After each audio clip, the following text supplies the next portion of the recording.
नमस्कार दोस्तों।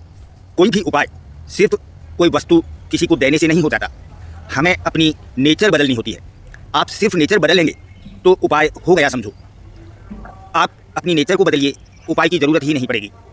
जैसे मान लो आपका बुध ग्रह खराब है। अब बुध ग्रह की नेचर जानिए। यह एक बचपने का ग्रह है, बचपन जिसे कहते हैं, मासूमियत जिसे कहते हैं। यह एक राजकुमार ग्रह है, इसे राजकुमार की संज्ञा दी गई है। यह कुमार है, बच्चा है। तो आप अपनी नेचर इस तरह की बनाइए कि छोटे छोटे बच्चों से घुल मिल जाइए, उन्हें खुश करिए, उन्हें प्यार करिए, प्रेम दीजिए, और आपका बुद्ध, आप आश्चर्य करेंगे, इतना सशक्त हो जाएगा और इतना सकारात्मक हो जाएगा कि बुद्ध से संबंधित, यानी बुद्धि से संबंधित, आपकी त्वचा से संबंधित, आपके व्यापार वाणिज्य से संबंधित और आपके पारिवारिक संबंधों से संबंधित सारे आपके काम तुरंत सकारात्मक रूप में होते चले जाएंगे और आपका बुद्ध आपको आश्चर्यजनक अद्भुत सकारात्मक फल देने लगेगा। ठीक ऐसे ही अगर आपका शनि कम डिग्री का है, शत्रु ग्रहों से दृष्ट है, तो आप अपनी नेचर में शनि के गुण लाइए। शनि एक जज की हैसियत से कार्य करता है, फलस्वरूप भावनाओं में बहकर कभी कार्य नहीं करता, क्योंकि वह जज है, उसे कर्म का फल देना होता है।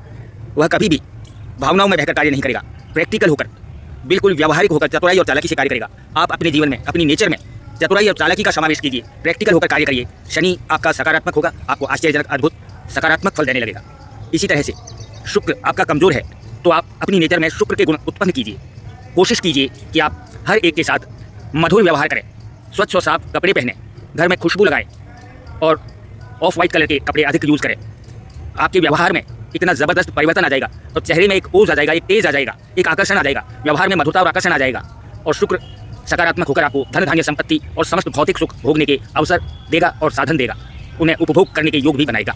तो आप जैसा ग्रह आपका कमज़ोर है, जो ग्रह आपका कमज़ोर है, उसी के गुण अपनी नेचर में लाइए, अपने व्यवहार में लाइए। मैं दावे के साथ कहता हूँ, आपको किसी उपाय की ज़रूरत नहीं है। सिर्फ नेचर बदलने से, व्यवहार बदलने से, काम करने के तरीके को बदलने से आपका जीवन सकारात्मक हो जाएगा। ठीक इसी प्रकार अगर बृहस्पति आपका कमज़ोर है, तो आप बुजुर्गों का सम्मान करें। ऐसा अपने आप में नेचर बनाएं कि बुजुर्गों के प्रति समर्पित रहें, सहयोगी रहें, सेवाभावी रहें। आपका बृहस्पति आपको आश्चर्यजनक फल देने लगेगा। अगर आपका सूर्य कमज़ोर है, तो आप अपनी नेचर को इस तरह से बदलें कि जहाँ भी आप पर या किसी अन्य पर अन्याय हो रहा हो, आप उसका विरोध करें, उसके खिलाफ आवाज़ उठाएं। आपका सूर्य सकारात्मक हो जाएगा। अगर आप में अवसाद की भावना है, डिप्रेशन है और आपकी सोच उलझ गई है, आप किम कर्तव्य विमूढ़ हो गए हैं, क्या करें क्या न करें यह समझ में नहीं आ रहा है, तो इसका मतलब है आपका राहु कमज़ोर है। आप प्रबुद्ध लोगों के साथ रहें, बुजुर्गों का आशीर्वाद लें और आप किसी न किसी धर्म स्थान में ज़रूर जाएं। आपका राहु सकारात्मक होगा। आप अपनी नेचर में राहु के गुण लाइए, चालाकी लाइए, इच्छाएं जागृत कीजिए, लालसाएं जागृत कीजिए, किसी चीज़ को पाने की ललक आपके मन में पैदा कीजिए। आपका राहु सकारात्मक हो जाएगा।